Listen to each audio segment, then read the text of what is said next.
Real Talk with Star Scorpio, Season 1, Episode 11, Wrenchturna. Great interview. You're going to like it. This is one of those episodes where I listen more than I spoke because it's nice to just sit back and hear someone with knowledge speak. Enjoy. Give me the one in the middle.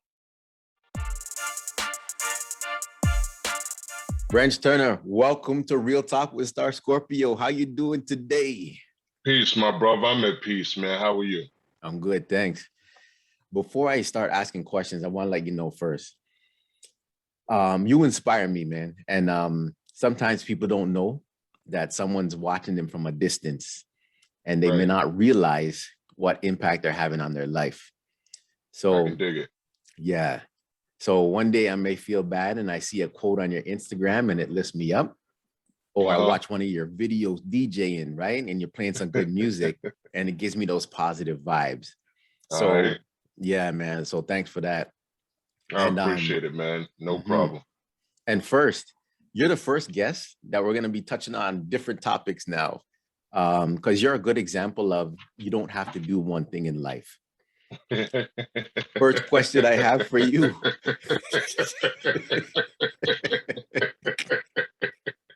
So the first question I have for you though is, what's your background? Where did you grow up? I'm from Queens, New York. You know what I mean? By way of North Carolina. Bull City, North Carolina. They that's what we call it here. It's called, the city is called Durham. So out of Bull City, by way of Queens, man. Okay. And the background, the flag that I see? Oh yeah, you know that. You know that. It's like passe to all my Haitian massive out there, you know what I mean? Haitian, all right. So Rich, I see your YouTube channel, Shop Talk and car reviews, but you also dabbled in rap. Which one came first? The music came first, man. I grew up in a musical household. My mom was in a band. My uncle started a band. So I grew up around music and concerts, and I grew up around it. You know what I mean? Grew up dabbling in all types of instruments and all that stuff, man. So, you know, I had a fun childhood, you know what I mean, to say the least. Yeah. And you talked about growing up in Queens, New York. So what artists did you draw inspiration from back in the days? The first person that I kind of gravitated to, and it was mainly because he looked like me, you know what I mean? And I was able to identify with him. That was Big Daddy Kane. Yeah. Yes, sir. Yes, sir. Yeah, that was Big Daddy Kane. Because like around my way, you know what I mean? Like it was musical artists around my way.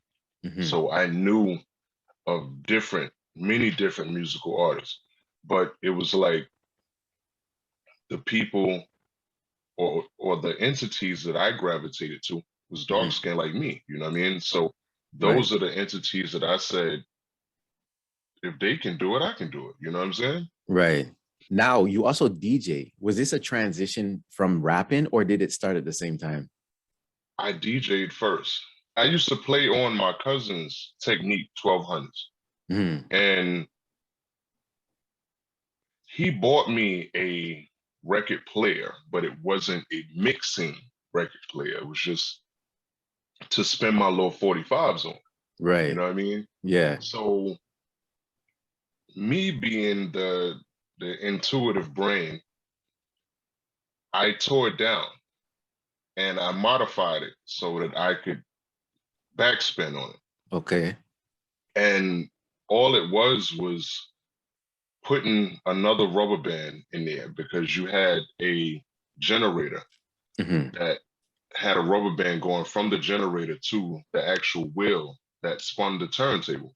Okay. So basically what it was that the rubber band on it was too fat. So you took that rubber band off and put two smaller rubber bands on, and then you could bring it back and it would still spin. Okay. So, yo, the things you got to do, man. Yeah. Make it work. Make it work. Yeah, so after I went through that, I was doing my DJ thing in the house, but it was something about being able to speak Right. that took me away from the DJ aspect, because I wanted to DJ and I wanted to play records in the park, like the other DJs I grew up watching. Right. So then something said, nah, I have a voice, I want to use my voice. Right. Enter Big Daddy Kane. My favorite rapper of all time. It's in a lot of discussions, but Biggie is still my favorite rapper. And you could drop any name that is at his level too, but him, there's something about him. You know what I mean? Yeah, Big was one of my influences also. So it was like the three people that I take from, like I took notes from. I ain't gonna say I took from them, because I grew up. It was a crime to bite somebody else. Yeah. So you know what I mean. Yeah. So I am not gonna say I took from them. I'm gonna say I took notes from them. All right? Yeah. Yeah. So my influences to that I took to create my entity, the Black Gotti entity. It was Big Daddy Kane, Notorious B.I.G., and Busta Rhymes. Oh. So those three entities encapsulates who the Black Gotti entity is. You know what I mean? Right. And you know what's crazy? When you name Busta's in my top 5. My top 5 changed throughout the years, but Busta always stayed true. Like, he has everything that you want in a rapper: the flow, the presence, everything, the excitement. Everything. You know what I mean? So Mm-hmm. Busta was always in my top 5. But if I was gonna ask you your top 5, what would you say right now, off the top of your head? Biggie, Busta, Kane, Andre 3000. Oh, you named him too. Okay. Yeah, yeah. I couldn't have a top 5 without him. And fifth, Jadakiss. Yes, Um, Kiss. and myself as an honorable mention. There you go, man.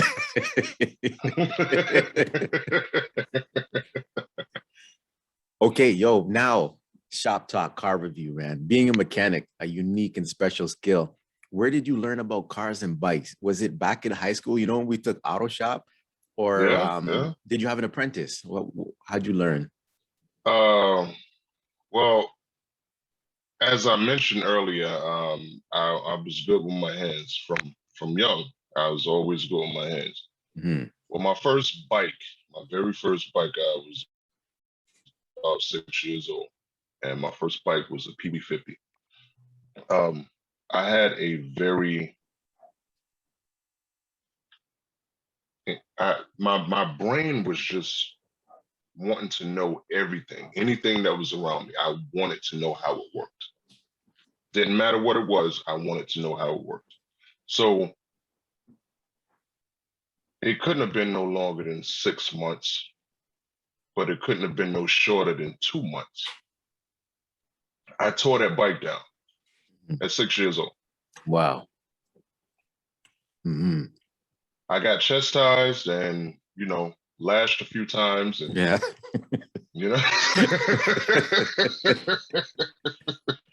And, I was told that, you're going to put this bike back together. After tearing down the bike and putting it back together, that was the beginning. Right. That was the beginning right there.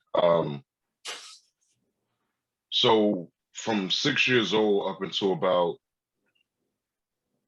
30, yeah, to about 30, I dabbled in it, like here and there, here and there, here and there, here and there. Never really taking it serious, but just dabbling in it. Yeah. All right. So about 34, 33, 34, I said, I'm tired of working for people. Right. I'm tired of getting pennies for doing somebody else's job. I'm tired of working because my work ethic is through the roof. Like, I don't care what I'm doing. I could be the trash man. I'm gonna be the best trash man. Yeah. My work ethic is just through the roof. So my thing was, I'm tired of putting forth my energy to help somebody else have beautiful weekends while I'm sitting my ass at the job making money for them. So that was the indicator that life was about to change drastically. So I had put up some money from a previous occupation, and I ended up basically retiring. Okay. And I just turned over a whole nother leaf. Like, because I used to be in the streets, you know what I mean? Like, real heavy. Right. And I decided to get out the streets. You know what I'm saying? Like, I decided that I wanted more for my life. I decided that my wife deserved better. I decided that my 2 kids deserve better. You know what I'm saying? Like, so I decided that I wasn't going to be a statistic. Right. All right. And I decided that I was not going to be anybody else's slave. So I found a space. I opened up my shop, slow rolling, and people who knew me already knew, yo, dude gets down on the bikes. Like, and we talking about riding them. Not even, like, a lot of people didn't even know that I knew how to work on, build, or fix bikes. Okay. So they knew that I was a hell of a rider. You know what I mean? So automatically I had everyone's respect from that. Yeah. So then when I opened up a shop, it was like, oh yeah, man, I'm definitely bringing my bike to you. Okay. You know what I mean? So that started that. That's the full circle on how I got into that. Yeah. And I'm always interested in what people do at the shop. So I'm going to use an old term here. Like, you know, people used to soup up their cars. So at your shop, tell me about your auto hustle. What do you do? Do you do the modifications, the exhaust, everything? Because I've seen some of your videos. So just tell me a little bit about that too. I do everything in my shop. Star. I build bikes from scratch. Wow. Like, I build motors from scratch. And when I say from scratch, I mean getting the block. Like, a lot of people don't know, a motorcycle block comes in 2 pieces. Okay. With no internals, it comes as 2 pieces, a bottom piece and the top piece. Right. And then you got the oil pan up under the bottom. But it comes in 2 pieces. And this is without the head, because the head goes on top of the block.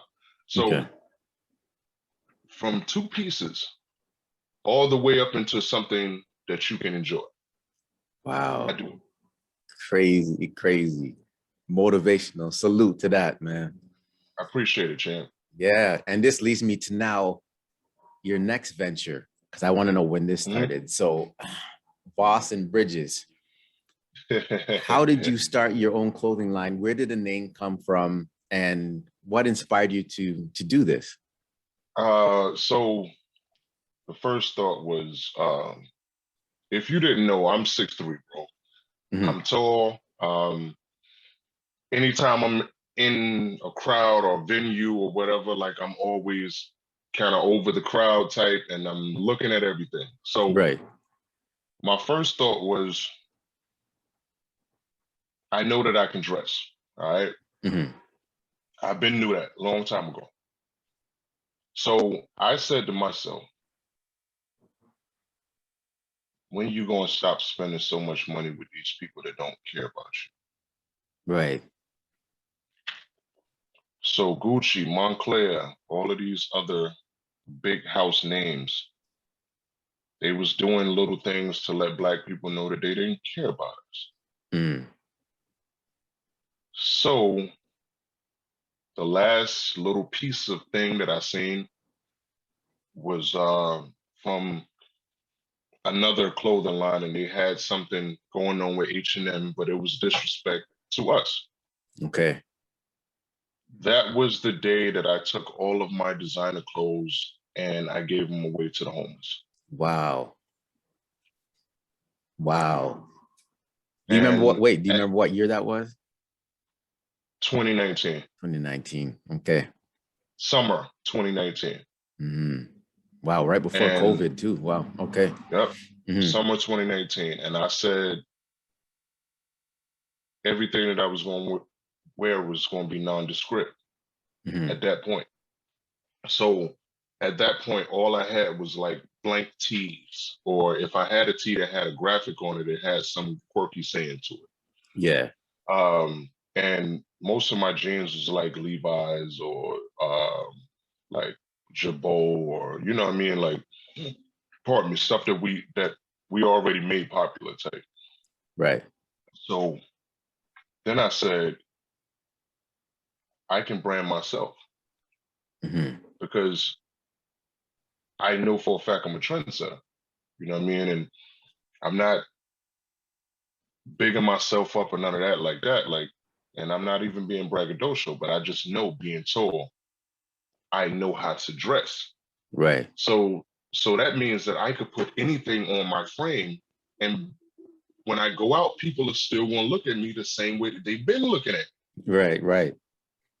But then it's going to be a thing of, well, what is he wearing? You feel what I'm saying? So yeah, that was the notion right there. So then I said, I got money to test, but I ain't got it to waste. So how about we start diving into this thing? So I said to my son, big shout out to my son. Yeah. I said to him, you want to grow up asking people how may I take your order? You want to grow up cutting your own check? Wait, so let us know at what age was your son at this point? So 2019. My son was 18, about to turn 19. Okay. And I had already sent him out to the world to understand how big business works. So he had already had a job at McDonald's. He had had a job at Vans. He had had a job at Costco. So I told him to go after certain jobs because I needed him to understand structure, business structure, right, and understanding what it's like to be the lowest guy on that totem pole. You know what I'm saying? So he went and got these experiences, and I know for a fact that I have helped to create a young mogul. right. You know what I'm saying? And this is the 4th consecutive quarter that we've been in the black. So I think that we're doing something right. Nice, man. Nice to hear. And I like that you're passing it on like that. You know what I mean? I do the same thing with my daughter. And, the reason I brought you on too is for inspiration. So sometimes I used to get down, and the thing that keeps me going is my wife and daughter. What keeps you going? True. What keeps you going through these days? The fact that I know my mom and my dad are looking down on me. You know what I mean? Because my mom and my dad are both gone. So rest in peace. I appreciate it. The motivating factor is knowing that they are not here to witness my greatness. Like my wife, my son, my daughter, they are my everyday inspiration. So I can't really call them the driving points because I'm gonna take care of them regardless. Like that's not even nothing that I have to think about. Yeah. So I pull a lot of motivation from the hate that you get from others. Yep. I pull a lot of motivation from the hate, and the crazy thing is, I welcome it. Yeah. I welcome it because I feed off of it. You know what I mean? Because everybody else has the exact same 24 hours that I do. Yeah. And everybody else has to put their arm, head into a shirt, 2 feet into pants, and have to put on socks and boxes like me.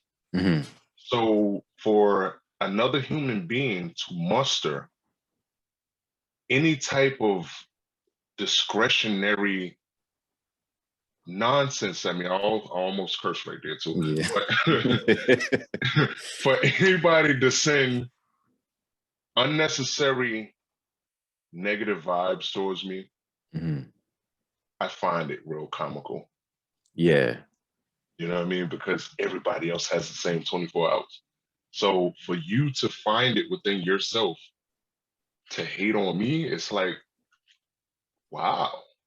Like, I'm not doing anything that you can't be doing. So, but you Right. choose me?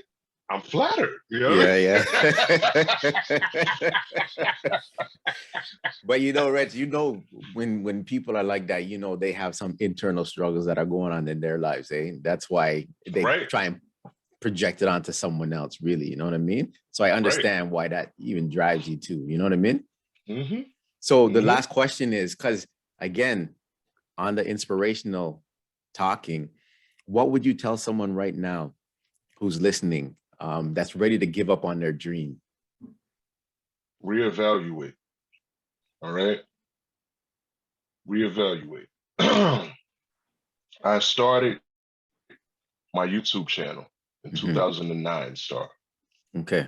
2009, and I didn't know anything about algorithms, none of that. I didn't know anything. Product placement, nothing. I knew nothing about it. But I said I wanted my entity to be projected because I know I have a good energy. I know my vibes is good. So I started my channel in 2009, and I put up like a couple videos, and I didn't post again for about another 7, 8 years. Wow. All right. Nothing happened with my channel. I could have created a new channel and got it popping from new. I said, no, I'm going back, taking my channel that I started in 2009, and I'm going to start putting content on it. The day I decided doing that, I had 15 subscribers, champ. Wow.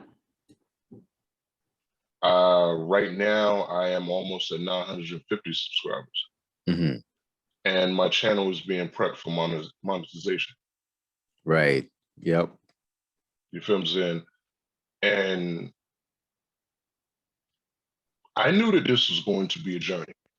2019, when I came back to YouTube, I knew that this was going to be a journey. I knew it wasn't going to be an overnight thing because it just kind of doesn't happen that way anymore. You know what I'm saying? Like, either you're talented or you're not. Yeah. You know what I mean? Because false talent goes by the wayside after people realize that you can't really do that. This is true. You know what I mean? So anything that I've ever dived into, whether it be DJing, whether it be MCing, whether it be riding motorcycles, driving cars, whatever, anything that I've ever dived into, it has to be a level of understanding first. Because anything that you go into blindly without getting the knowledge, without doing the knowledge, kind of setting yourself up to fail. Failure. Yeah. You know what I'm saying? Like, you don't know nobody that's doing this. You don't have anybody in your family that's doing it. You're not rubbing elbows with nobody that's doing it, and you just say you're going to do it. I'm not trying to discourage anybody, but at least have somebody or know somebody in the field that can teach you or try to help you through the nonsense, because you're going to go through a bunch of nonsense.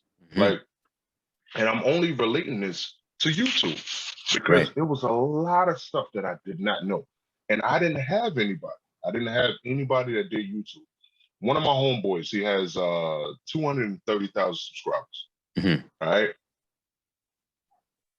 Big monetized. He eating, he feeding his family off of YouTube.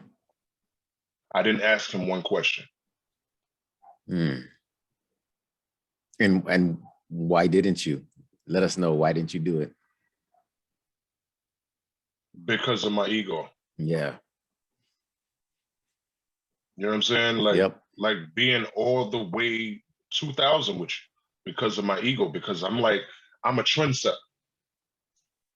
I'm a trendsetter. I'm a trendsetter. People are Right. going to gravitate to me because I'm a trendsetter. Yeah. Hell nah, that's not how it works. Mm-hmm. You know what I mean? Like, you have to know the game in order to win the game. Powerful. You know what I'm saying?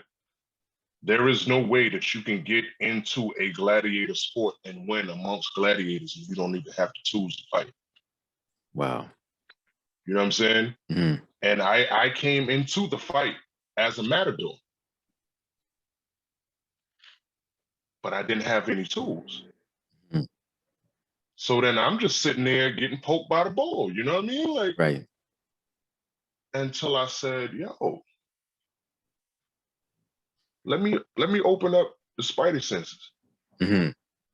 Let me be receptive of the knowledge. Let me be a sponge. Let me go around people that's doing it and soak up this knowledge. Yeah.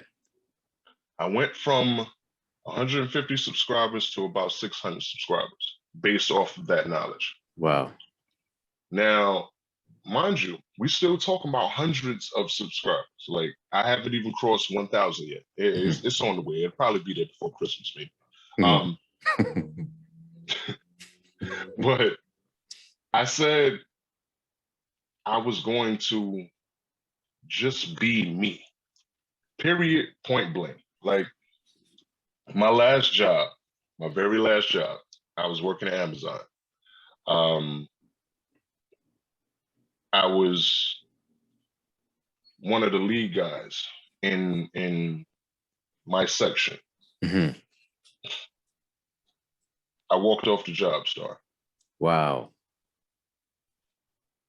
I walked off the job. Wait, so was this a conscious decision? Like you were thinking Yeah. about it on the way to work? And okay.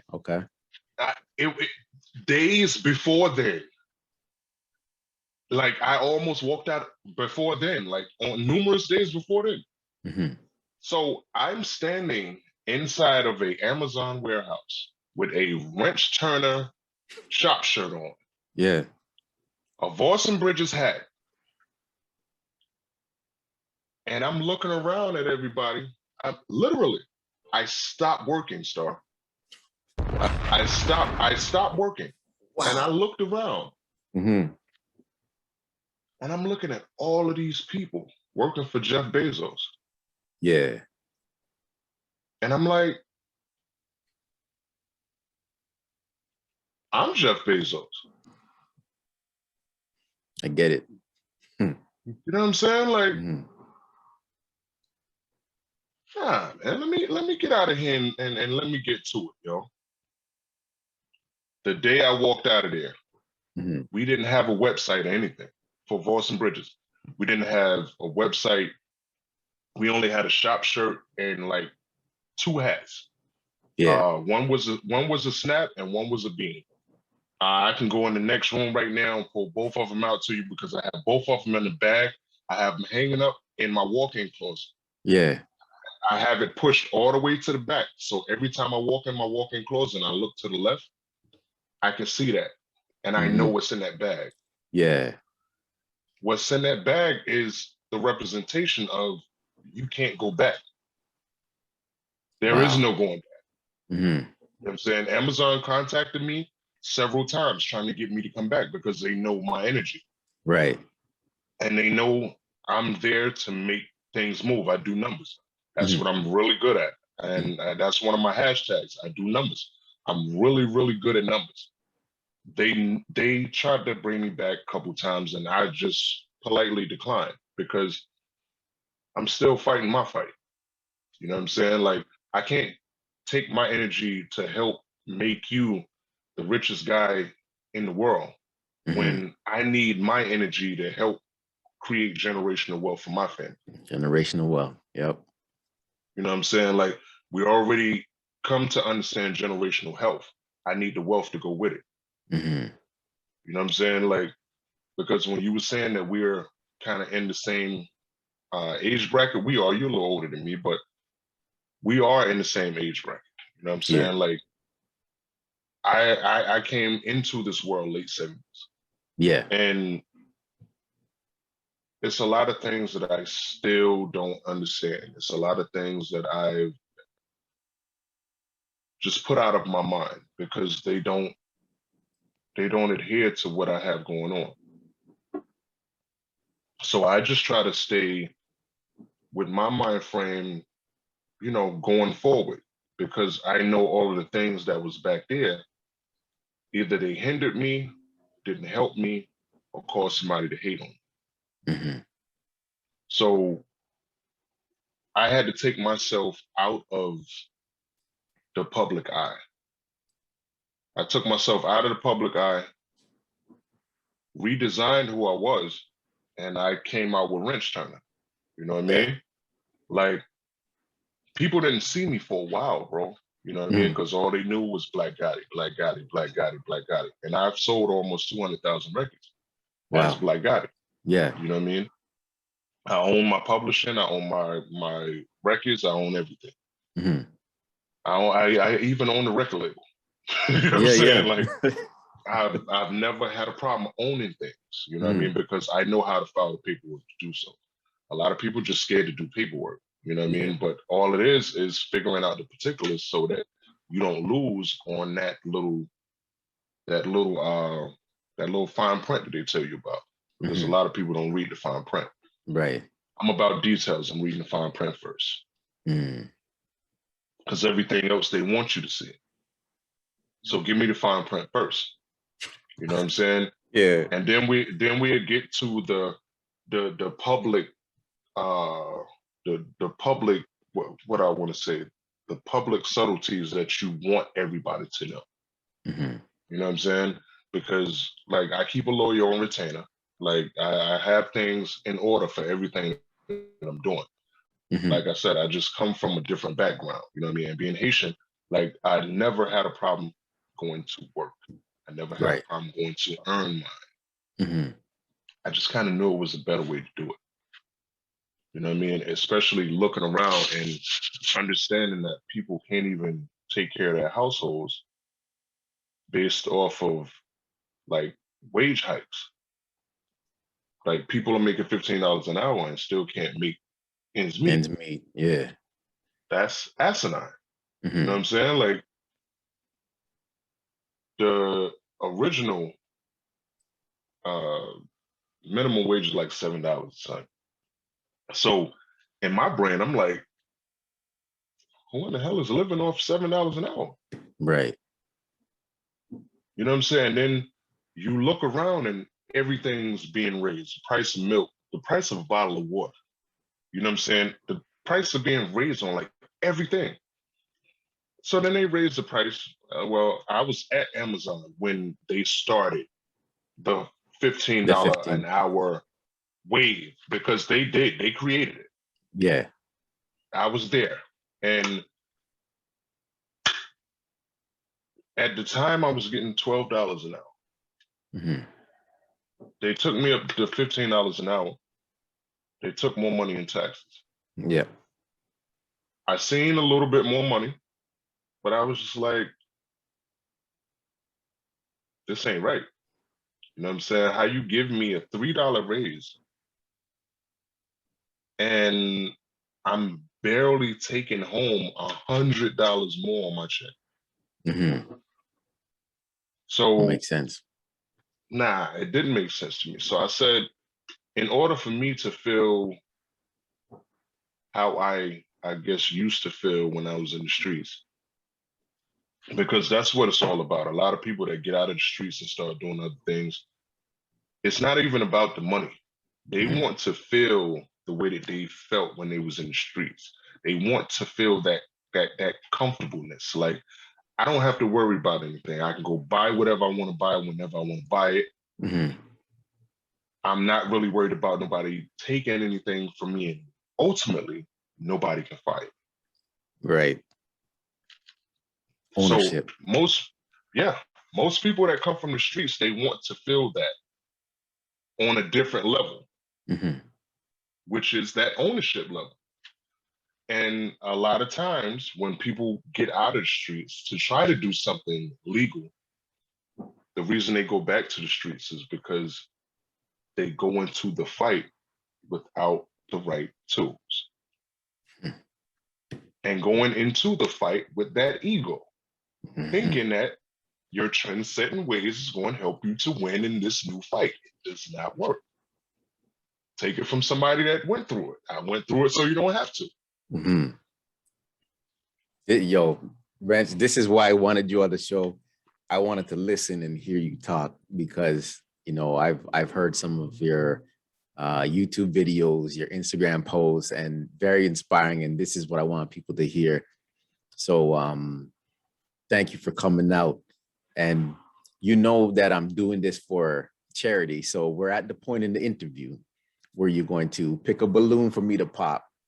And it's going to be, I'm going to donate to one of 3 charities: Cancer Society, ALS, or Alzheimer's. All right. So Wrench, I have 3 balloons in my hand and you're going to tell me which one to pop. And then I'll know which charity I'm donating to. All right. Give me the one in the middle.